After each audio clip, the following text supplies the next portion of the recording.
ভক্তি মানে শুধু প্রার্থনা নয়, ভক্তি মানে ভালোবাসা, ত্যাগ আর অন্যের জন্য নিজেরটা বিলিয়ে দিতে পারা। আজ আমরা শ্রীমায়ের কথা শুনব, যার জীবনে দান ছিল স্বাভাবিক, আর যার প্রতি স্বয়ং শ্রীরামকৃষ্ণের ছিল গভীর শ্রদ্ধা ও নির্ভরতা।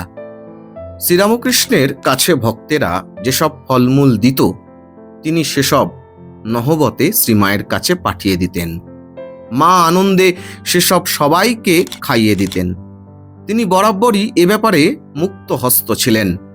একদিন স্বয়ং শ্রীরামকৃষ্ণই তাকে অনুযোগ করলেন, এত খরচ করলে কি করে চলবে? শ্রীমা কোনো প্রতিবাদ করলেন না, চুপ করে চলে এলেন। কিন্তু শ্রীরামকৃষ্ণ বুঝলেন যে মা কষ্ট পেয়েছেন।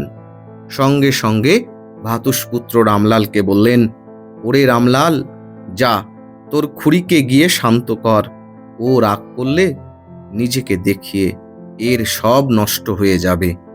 ঘটনাটি উল্লেখ করে ভগিনী নিবেদিতা মন্তব্য করেছেন, শ্রীমা এমনই প্রিয় ছিলেন শ্রীরামকৃষ্ণের কাছে, প্রিয় এবং সম্মানের।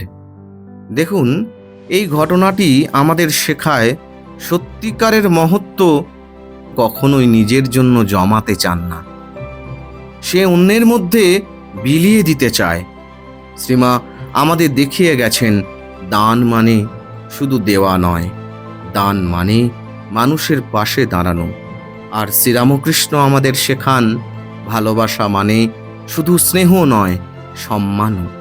আজকের দিনে আমরা যদি সামান্য হলেও এই দুই গুণ নিজেদের জীবনে আনতে পারি, তাহলেই এই গল্পের অর্থ সার্থক হবে।